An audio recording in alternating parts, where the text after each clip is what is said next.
Hello and welcome to our webcast. I'm Danielle Johns with Moss Adams, and I'm going to get us started today for today's session, Mitigate Cyber Risk for Your Financial Institution. Before we begin, I'm going to play a brief housekeeping video.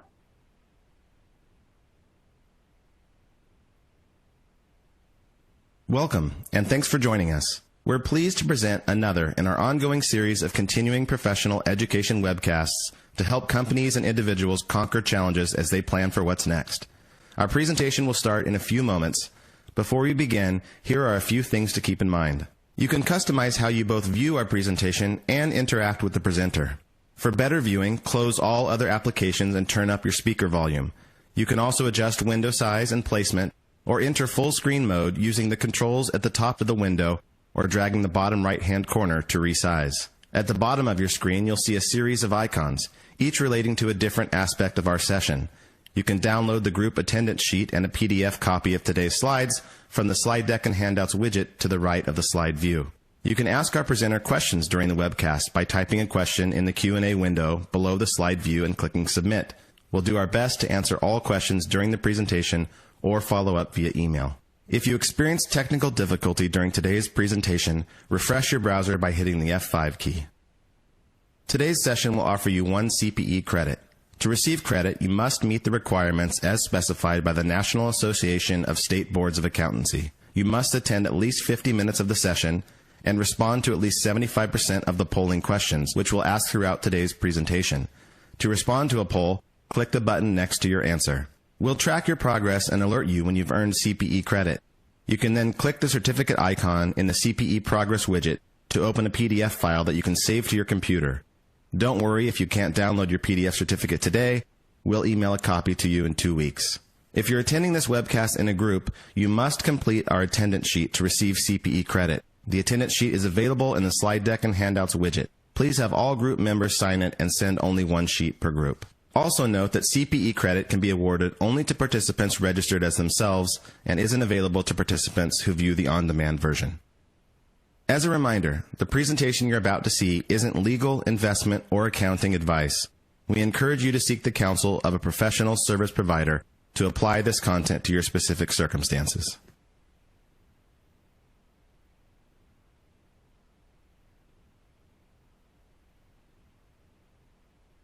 And now I would like to introduce today's presenters, Craig Sanders and Chris Wetzel of Moss Adams.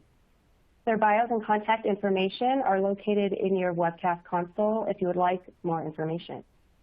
And now I would like to turn the floor over to Chris to get the presentation started. Chris? Excellent. Thank you, Danielle. Appreciate the introduction, and welcome everybody, and good morning to some, maybe good afternoon to those who may be joining us from the East Coast. We're going to get started here in just a second. I wanted to just take a moment to say, again, thanks for joining. And we look forward to any questions that you might have. As you heard in the video, if you do have any questions along the way, enter them in that Q&A box. We'll do our best to either answer them a little bit on the fly, or if we aren't able to get to it today, we'll compile those and provide responses back out to all of those that we can. So thanks. We'll get going here. Real quick, our learning objectives, just kind of up here on the screen. We're going to talk here a little bit about just the understand the history and evolution of cybersecurity, kind of where we're at today. We're also going to be talking about the governance environment related to cybersecurity, give you a little insight there. Also, kind of the impact of the new normal on different maturity assessment activities that happen within cybersecurity and how we look at risk and continually monitor and update our processes and controls. We're going to touch also into some management components of people and technology and the deployment around that, and how it interacts and interrelates to cybersecurity risks. And then finally, we're going to touch today also on just some of the issues that have been happening over the last year and a half or so as we've been in this pandemic environment, and some of the different social isolation and psychological impacts that this new environment has on our folks and on our organizations. So as we get through it here, hope everybody's ready. So talk a little bit first about the history and evolution. Cybersecurity and the regulators certainly have these on their radar screen. The OCC in their operating plan for 2021 identified specifically cybersecurity and some of the operational resilience will be a focus that they'll have. They're going to be focusing also on incident response and remediation processes. And then also, as you can see there from the NCUA, their supervisory priorities that they noted this year, they had a specific line item related to information systems and assurance, and specifically related to cybersecurity. You can see as those were listed here in their priorities announcement at the beginning of the year. You can see where that was situated. So it's a high priority, high focus area that all all regulatory organizations and examiners have. So from that, as you can see, kind of looking backwards, as we look at kind of where we're at today, the FFI, from the beginning of the FFIC IT examination manual, some of the updates that we're going to talk about is how that then progressed into the cybersecurity assessment tool, or as we call it, CAT, and then also with Intrex. Intrex was established by the FDIC as an examination tool that they use, and in addition to things are related to the IT examination manual. We're also talking a little bit about ASET, which is the NCUA's cybersecurity examination tool that they use, and some of the automation that they put into that. And then also where we're currently kind of at today, at least in the credit union space, and with NCUA and their version that they're releasing, that have released this year, and their examiners are starting to use their version of the Intrex.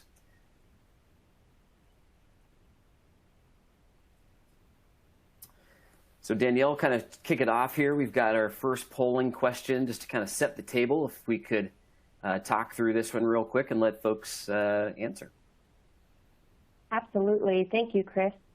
So here's our first polling question. Which cybersecurity framework has your institution primarily used to assess cyber risk? A, FFIEC Cybersecurity Assessment Tool. B, ISO 27001 and ISO 27002. C, General Data Protection Regulations. D, Other. E, Not Sure. I'll give you all a few moments to respond. To respond, please click the button next to the answer you choose and hit Submit. If you can't see the Submit button, please enlarge the slide area.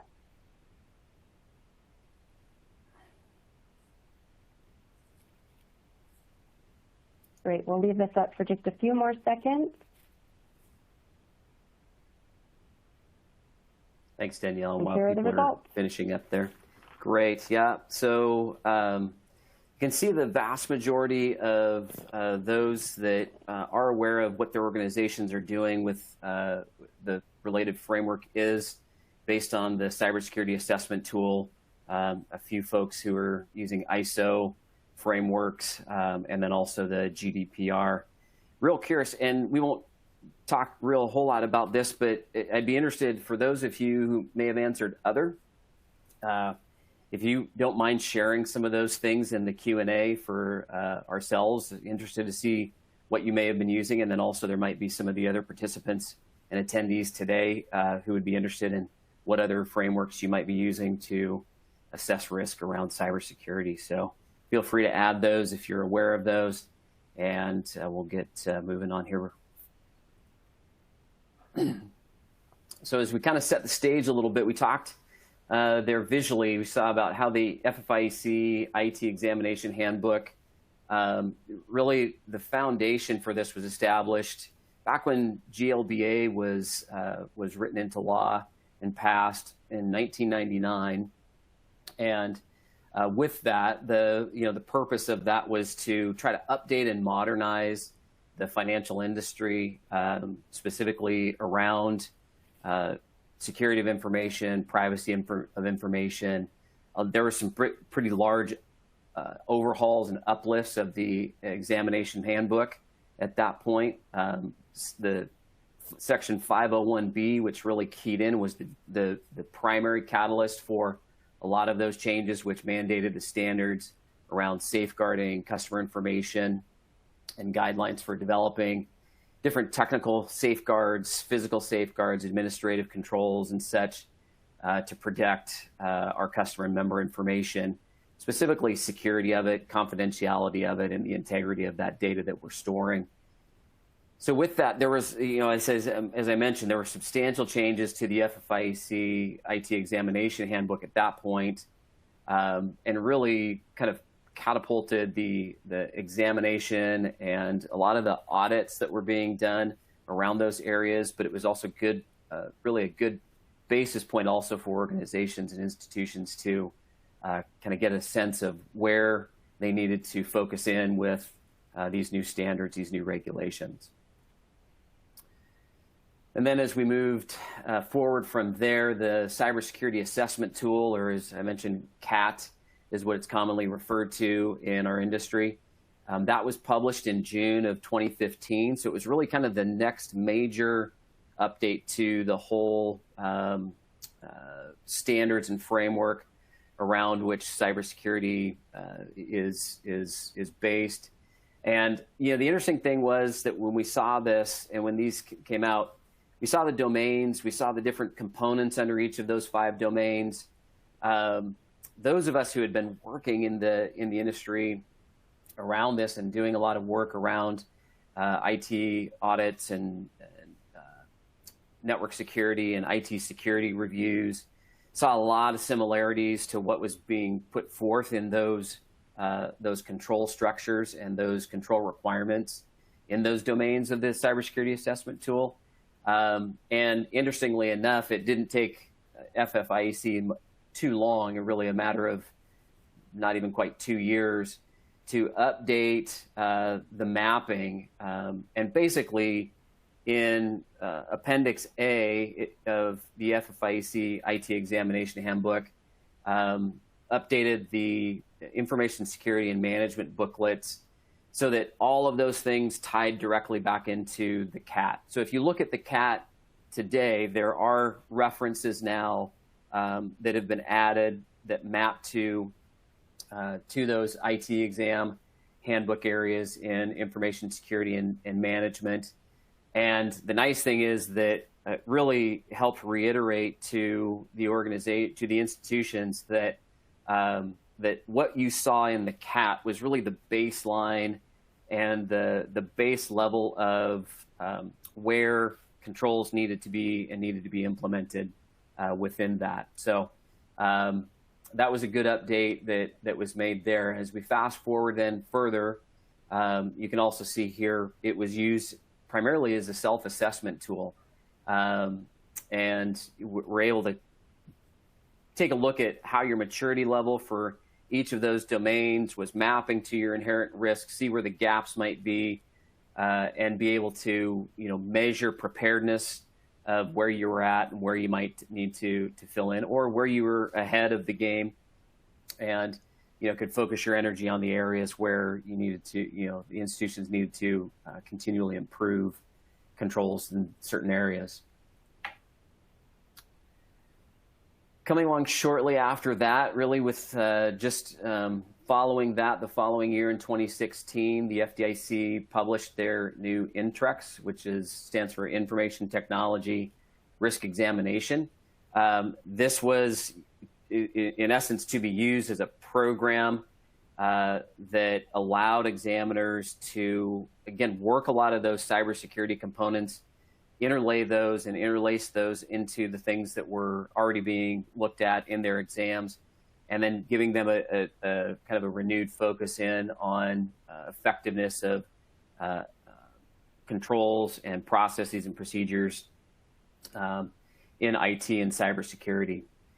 It does, the interesting thing, about Intrex is it really allowed examiners to assess the institution's cybersecurity preparedness, and also really included some streamlined IT profile that financial institutions could complete in advance.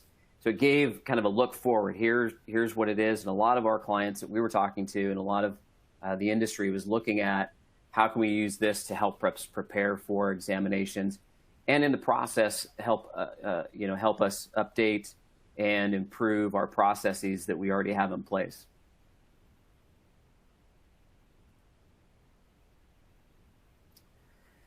So as we then moved into 2018, we saw the NCUA update theirs, and adopted the Ffiec CAT process, and appended many of its features to use solely for the purpose of their examinations. The interesting thing was we saw a lot of institutions wanting to use this as a framework as well, and a basis from which they could then look at it, which, the initial piece of it wasn't intended to, when it was put out by the NCUA, wasn't intended to be specifically that, but it was used as that kind of a mechanism and that kind of a tool. So there was some dual purpose there, although it was not necessarily intended to be as such.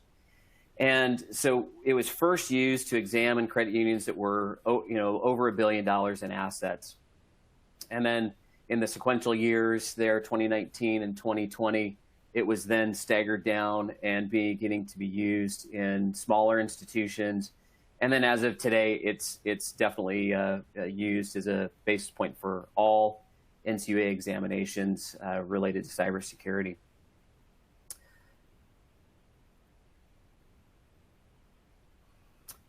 So last year, NCUA announced that in its update to its supervisory priorities that it would be transitioning from ASET assessments to this new Intrex CU, is what they call it. So it was their version, so with some retooling, but the primary basis of it was centered around what FDIC had put out with Intrex. They adopted that model, and with that, then they began to use that for their examinations. The interesting thing is that it was really designed, again, for examiners to use in the field in their examinations, assessing the implementation of all the credit unions' critical controls. And it did, obviously, as I mentioned a minute ago, it was still being used then as it's moved forward. A lot of institutions, a lot of credit unions, are also using this as kind of a prep mechanism or a prep framework or document that they can use to help get ready for examinations. And as I mentioned earlier, it's with their supervisory priorities for information systems and assurance. It was really how they were going to continue to keep that key focus this year.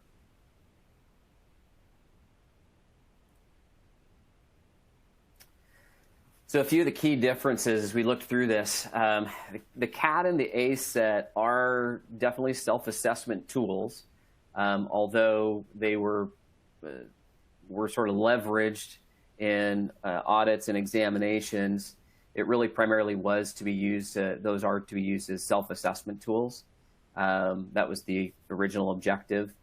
And the Intrex and Intrex CU are intended as examination programs to be used by examiners, and were not intended to be replacements of CAT or ASET. So if you're still using the CAT or still using ASET as a means as your framework for looking at your cybersecurity risks, continue to do that. And those Intrex related programs should be used to kind of prepare yourself for examinations and see what they're going to be looking at and digging into. Again, like I said, the ASET did cause some confusion that we saw because it blurred that line between what self-assessment tools and examination tools were intended to be. But that was the purpose of what NCUA clarified in their 2021 supervisory priorities and how it was intended to be used.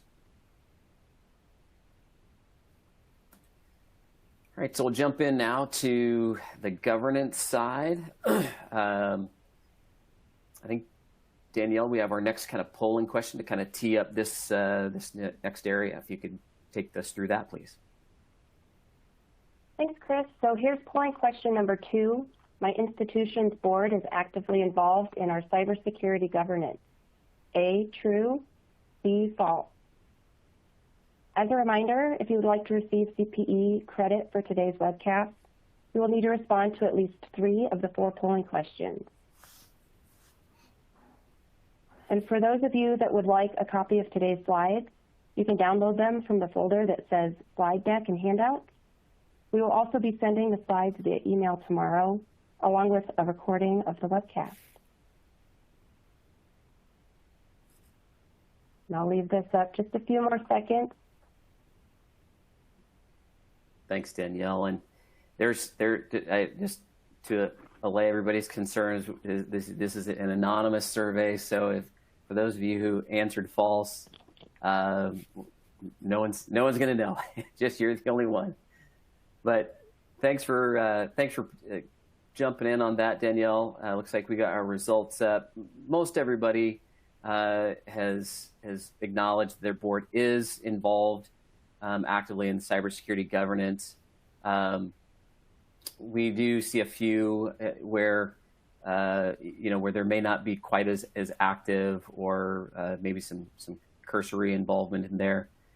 We'll talk now, kind of jump into where this lies, where the benefits are, and really what governance is related to cybersecurity, and how those things interact within the institution. So really, cybersecurity oversight, we see as a key fiduciary responsibility for the board. Even before the pandemic occurred and forced such a huge shift in how we operate and how we work, the key here is that the board should have some level of involvement in understanding where the institution's cybersecurity program sits, what the status of it is, where the gaps potentially are that have been identified by management, and understand what management is doing to to help continually improve and mature the cybersecurity program to protect the organization. The interesting thing about this is, if you look at some of the things that have come out, I just saw a report this morning from an organization that monitors information around cybersecurity attacks and cyber incidents and security incidents, organization called Identity Theft Resource Center. And they just reported even this morning that the number of data breaches so far in 2021, and this isn't specific to our industry, but it is kind of an overall overarching look across all industries. But the number of data breaches so far to date in the first couple quarters that they've analyzed is already surpassing the number of data breaches that we're seeing in 2020. So the impact that COVID has and has continued to have on our environment, on our institutions, on our people, it just continues. It's amazing to see, and startling at times to see those types of numbers.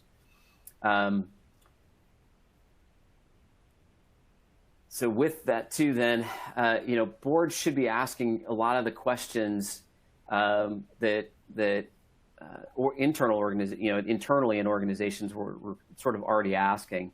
But from a high level, really, what are the top 5 cybersecurity risks that exist within the organization today?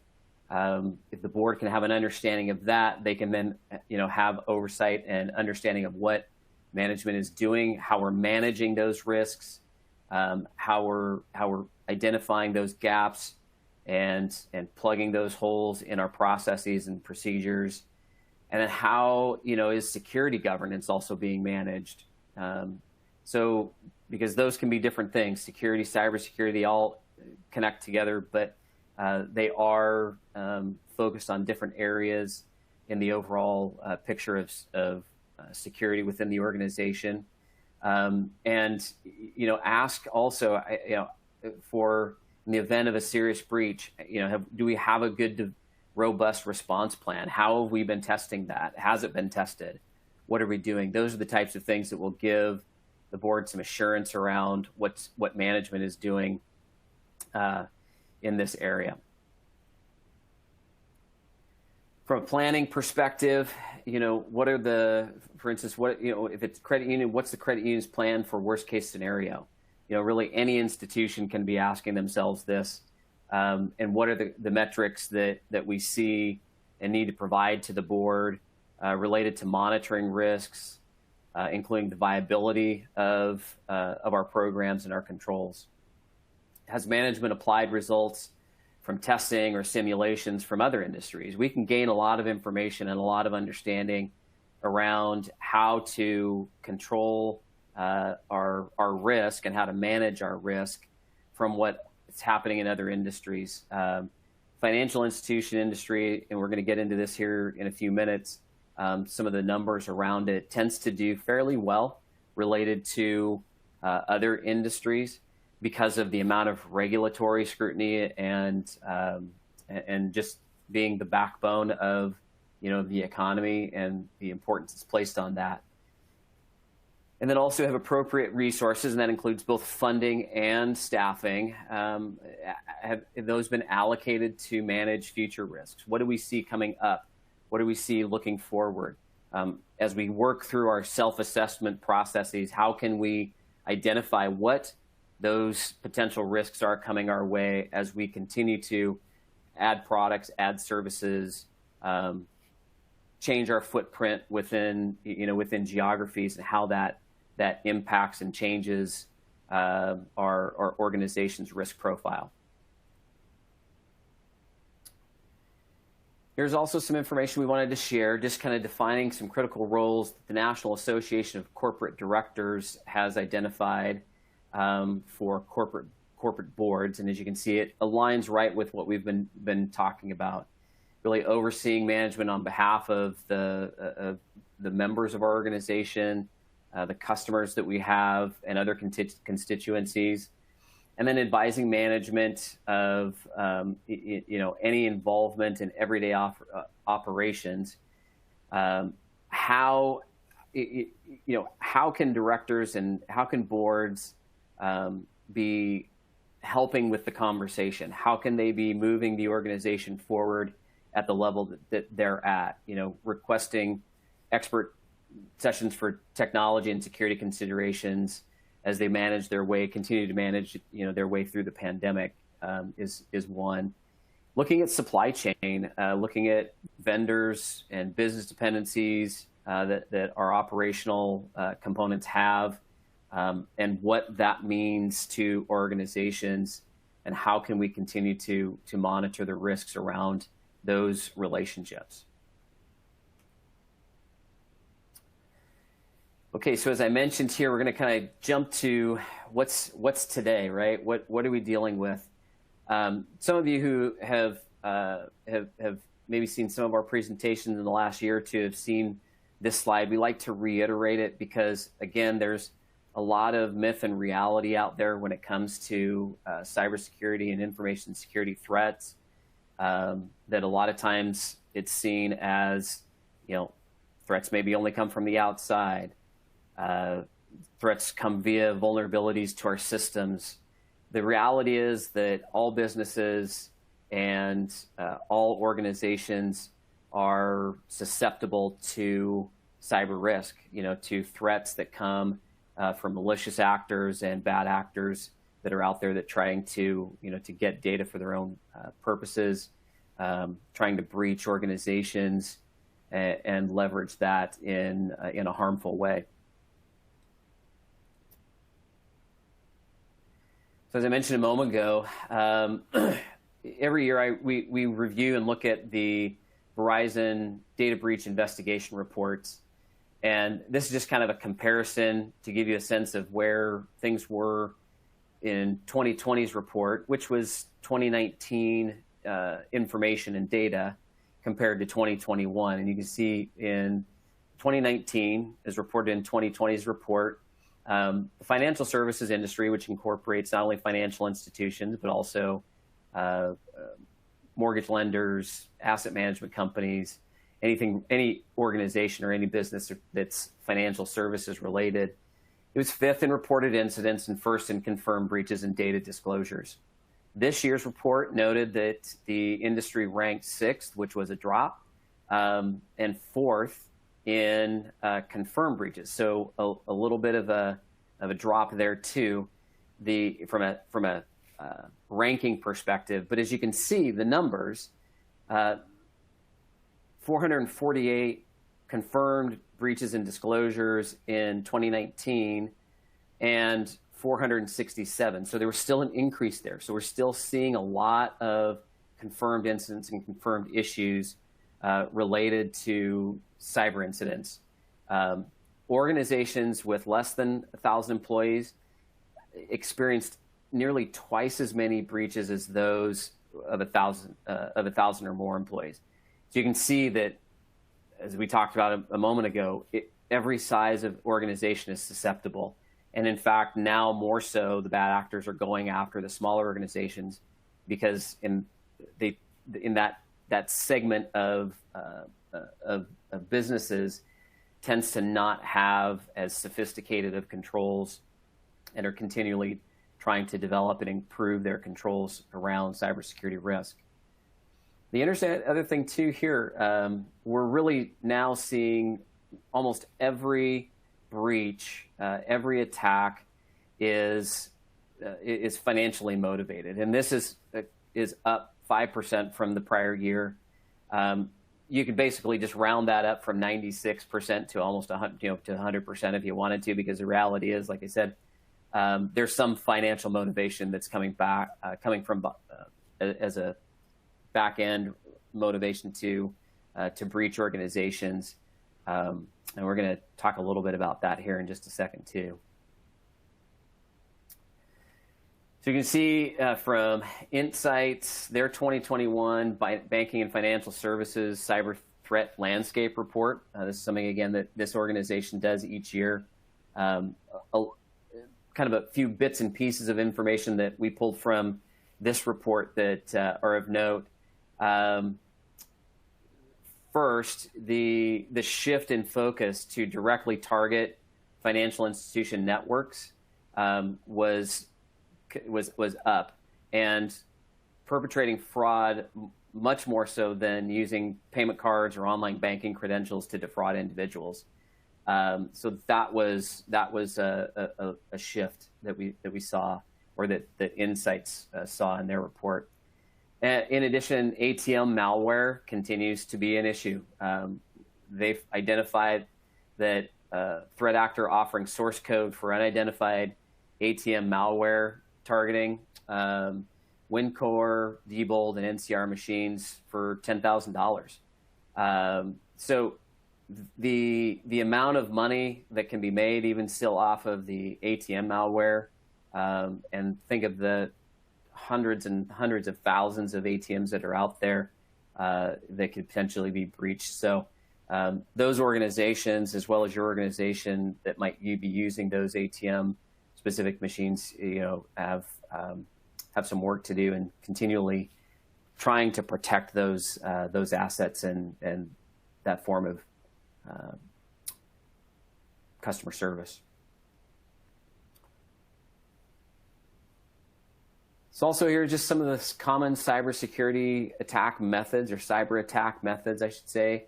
Cryptojacking, malware, ransomware. Ransomware really continues to be a growing component. And the interesting thing from a ransomware perspective that that we saw in this last year is more and more of the ransomware.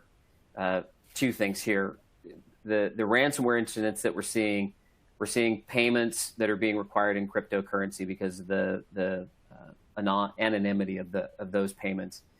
Second is that the amounts are continuing to really jump. I mean, millions of dollars in some cases, and you can search for some of the more recent ones out there. But ransomware continues to be a significant problem for the industry. Okay, here we go. Polling question number 3. Danielle, take it away. Thank you, Chris. How frequently does your institution conduct cybersecurity training for employees? A, annually, B, 2 to 3 times per year, C, 4 or more times per year, D, not sure. Also, I would like to take this time to remind you to submit your questions for the presenters in the Q&A window. We do have quite a bit of content to cover today, so if we don't have time to respond during the webcast, we'll do our best to follow up with you afterwards.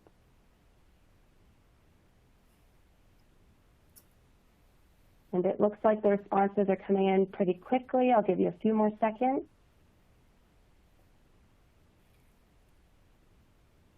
Great, here are the results. Thanks, Danielle. So yeah, as you can see, annual training continues to lead. I like seeing that some of your organizations are doing this on a more frequent basis. The level of training, I know there's a training burden that we have within our organizations and especially within our industry. I can't reiterate enough the importance of not making training an event, but a constant culture of awareness when it comes to cybersecurity.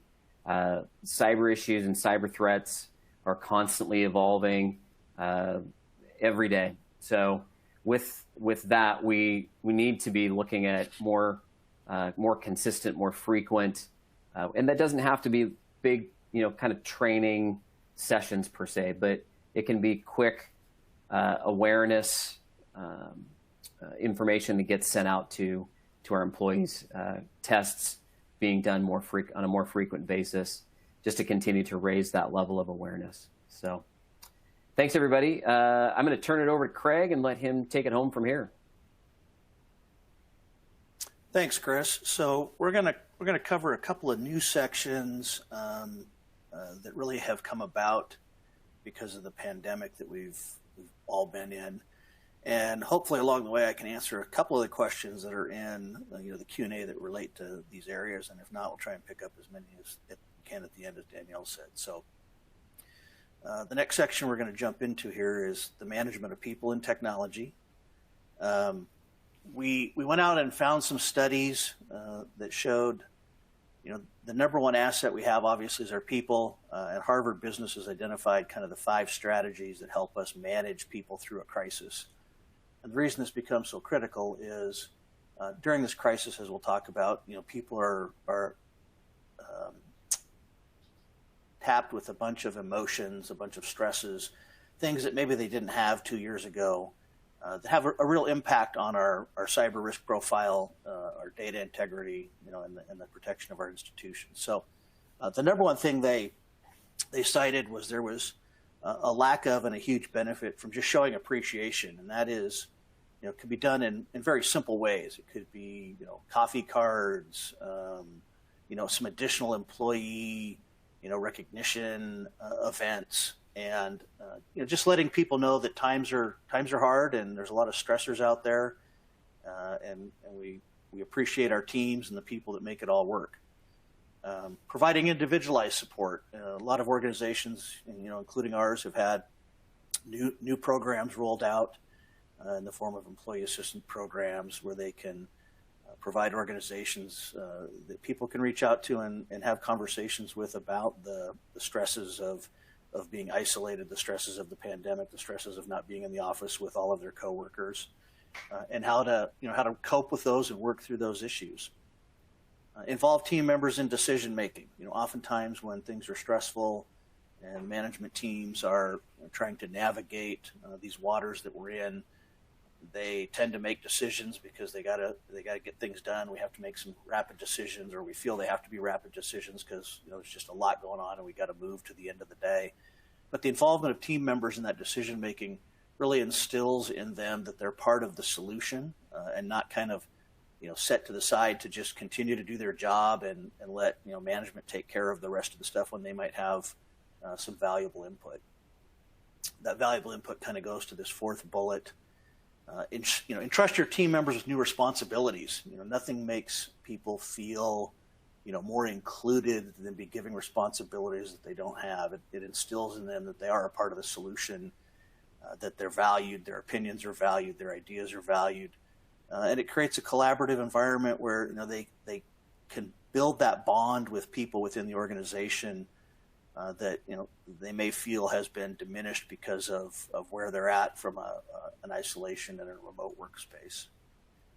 And then the last one, and probably one of the ones we've seen that's really well received, is designate some time and or space for team bonding. I mean, we do virtual lunches, virtual happy hours. We have virtual office hours where certain members of our management team are just available on a web chat or a web conference that anybody can drop into on the team and ask questions, or just pop in, and while they're working, you're working alongside somebody just like you would be in a conference room. And if something comes up about sports or current government issues, political events, you can have that conversation. So all of these things Harvard identified as ways to help people kind of navigate the pandemic and navigate the isolation.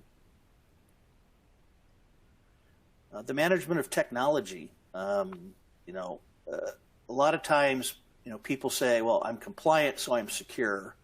We talked a little bit about, and one of the questions in the chat box was a comprehensive, consistent framework to assess technology instead of all these multiple frameworks. Just because I'm compliant doesn't necessarily mean I'm secure.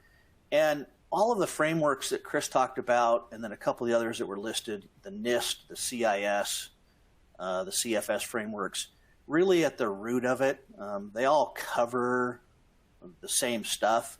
Some of it's maybe more discrete in some frameworks than others, but we've had clients that we've gone through the exercise of mapping the NIST controls to the CAT controls, and you can kind of tie that all together. So just because we're doing something that means we're compliant doesn't mean that we're secure, because you can check the box, but there's additional levels of maturity that can take place in those frameworks that mean security.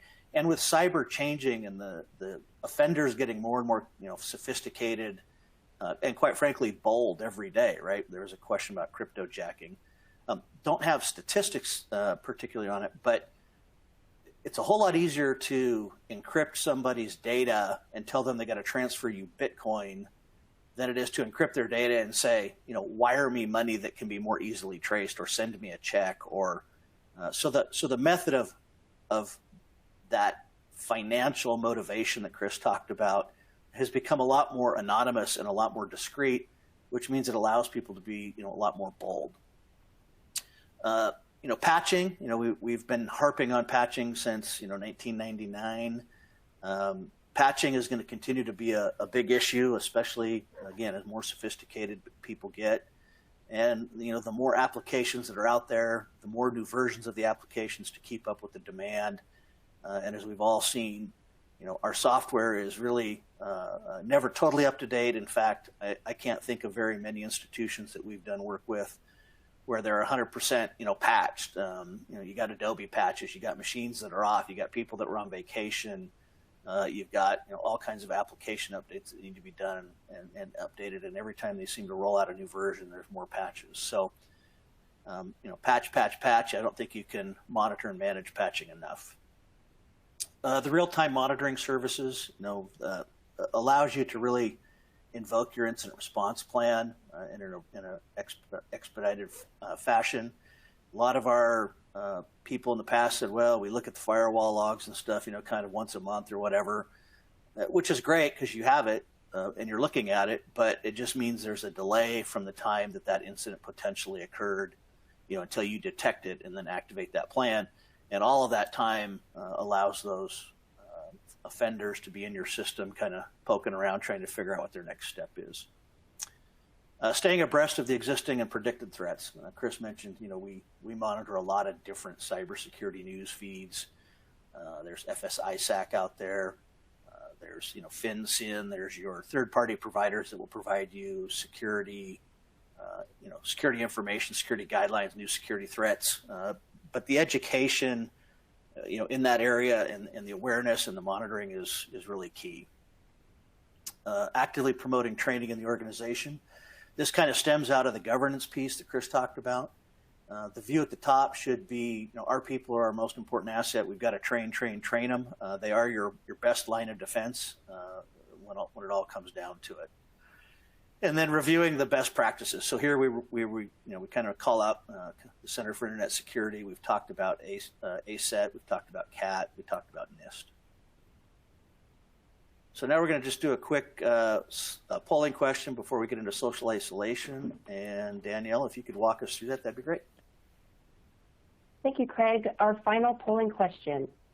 What is your institution's current return to office status?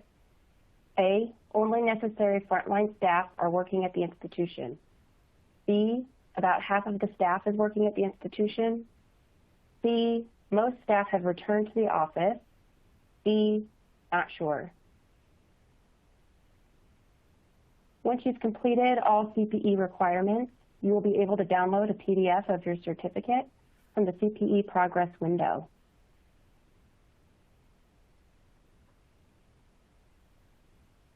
All right, we'll give it a few more seconds here as responses continue to come in.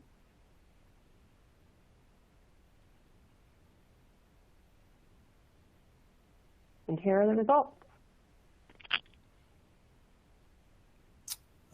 Fantastic. There's a couple that are close. Most staff have returned to office and branches. We see that, in many of our institutions. Only necessary staff are working at the institution. So it tells us we're trying to get back to where we used to be, and we'll continue to make progress on that. Okay, social isolation. These next few slides we'll get through because I really want to try to get to some of the Q&A. We took a look at the effects of social isolation. We talked about management of our people, and certainly this becomes a critical aspect. And what we found is that Pew Research did a survey that said, generally, in 2018, before the pandemic, 1 in 10 Americans felt lonely or isolated most or all of the time. Kind of an interesting thought to look around the room and if you're in a room or look around your coworkers that you work with and 10% of them are feeling lonely or isolated at some point you may not really be aware of it.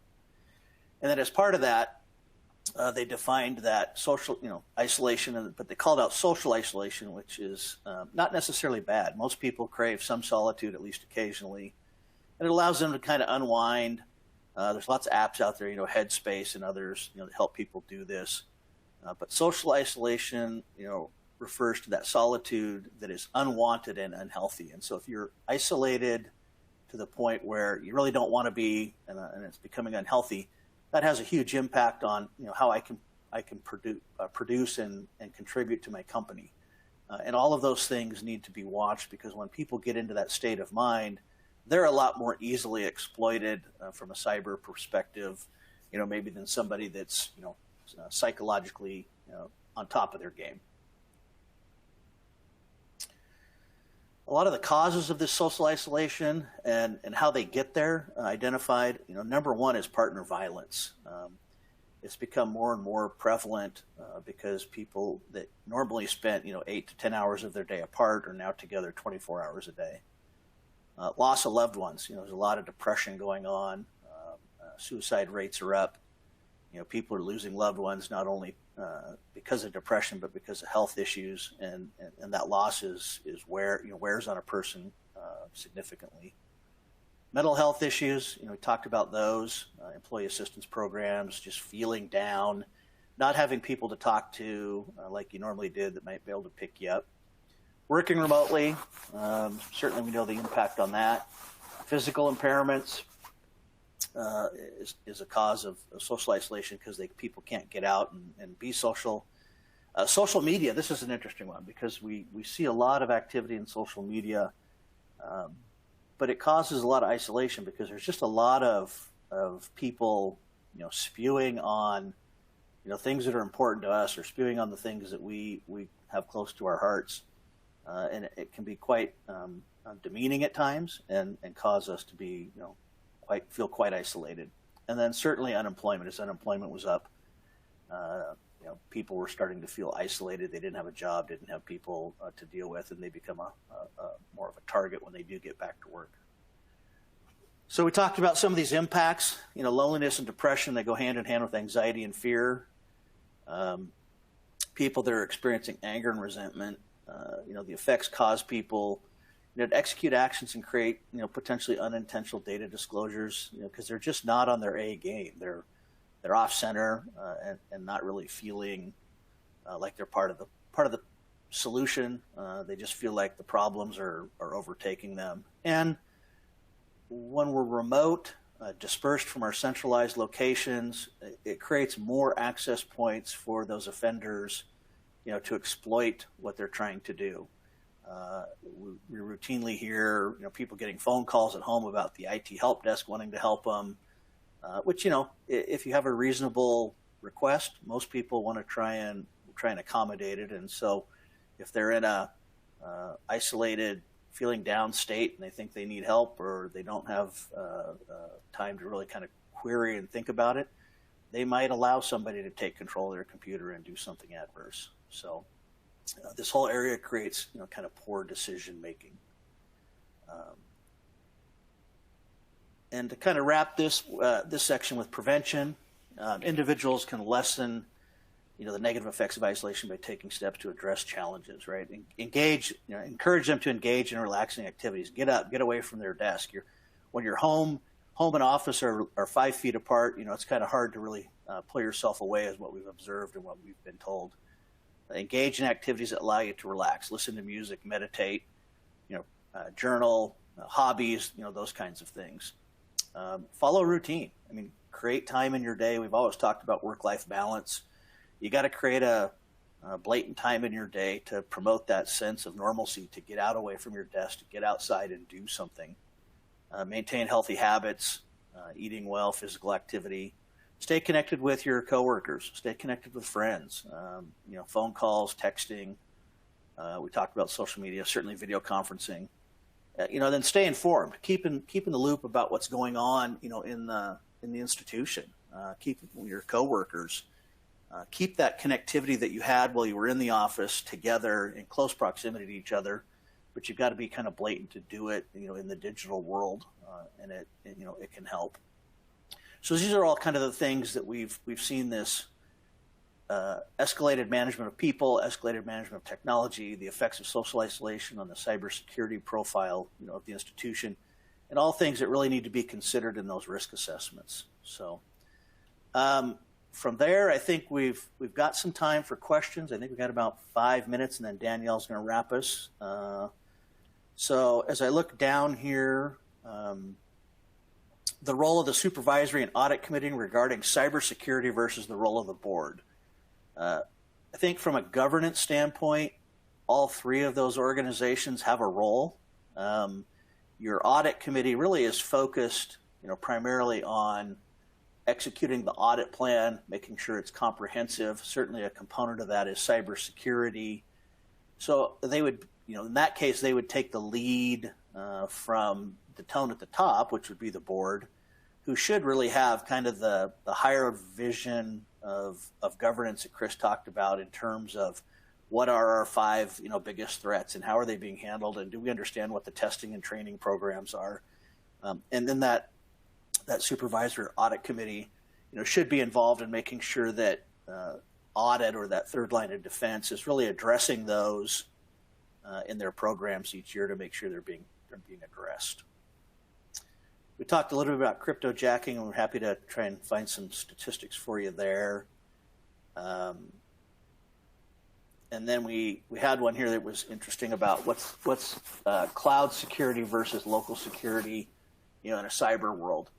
Many of our clients think if they push things out to the cloud, they send it off to, Azure or one of the other providers, that negates them having to deal with cybersecurity. And certainly, while it pushes some responsibility for cybersecurity onto that cloud provider, what it also does at the same time that a lot of people don't take into account is it really necessitates enhanced vendor management. Just because you're pushing it off and there's a clause in the contract about liability doesn't mean the institution is no longer responsible to ensure that that provider is handling and managing your customer's information with the same degree of due diligence that you would. It just takes a little bit different focus on that third line of defense to ensure it's being handled properly. So while it does eliminate some effort in some areas, it creates more effort in others. And let's see, questions Greg, about design. I'm going to take one here real quick too, because there was one a little bit earlier that I thought was an interesting question or viewpoint too. About staffing risks related to the board, really that being a blind spot for most boards. And the question was, do you feel examiners look carefully enough at this aspect?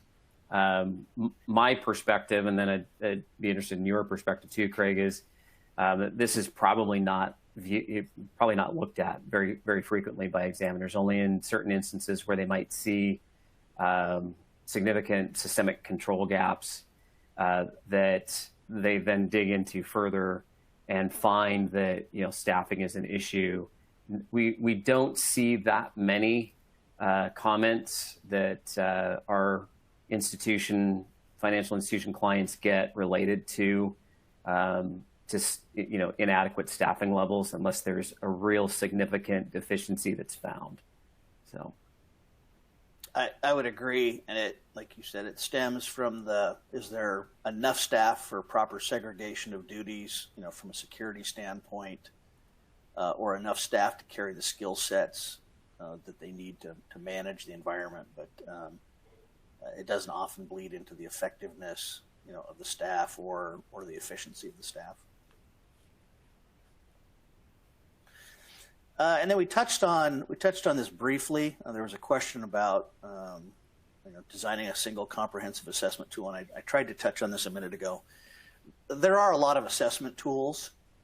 You can use NIST, you can use CIS, you can use the CAT or the ASET, and at the end of the day, there's different maturity levels within all of those that allow for baseline compliance to innovative compliance, and none of them are bad. They all really have the same intent. So I wouldn't get too hung up on trying to use multiple frameworks and creating a bunch of additional effort that would be duplicative potentially in nature. It certainly doesn't hurt to know what those other frameworks are trying to address and how they address it, because you might be able to piece some stuff from one framework into the primary framework you're using. But if you consistently use one and you're trying to evolve your organization's profile, year in and year out, I think you'll be in good shape. And Chris, I'd be interested in your thought on that. Yeah, in my mind, you talked kind of on the things that I would have already mentioned, and I think that from my perspective, I agree with our participant that who asked that question or made that comment that it is painful to have to do multiple tools, and I don't have, unfortunately, any other insight into how to do that other than just it's going to take some heavy lifting to potentially integrate those, whether that comes from from the examiner body or comes from internally in organizations that take a handful of different frameworks that make sense to their organization and how they want to implement controls and assess their own controls, and try to interlace those and eliminate redundancies where they can. And then I think, Danielle, I appreciate all the questions. There's a few that we didn't get to, and we'll try to get back to you individually on those. And Danielle, I think you have a wrap slide that we need to go over. Yes, thank you, Craig and Chris, for a great presentation today. I also want to thank the audience for being engaged and submitting your questions to help guide today's conversation. If we didn't have time to answer your questions, we will do our best to follow up with you after the webcast. Also, feel free to reach out to our presenters if you have additional questions. If you met all CPE requirements, your certificate is available to download now in the CPE progress window. I'll keep the webcast console open for a few minutes to give you time to download. A copy will be emailed within 3 weeks, should you have any difficulty downloading it now.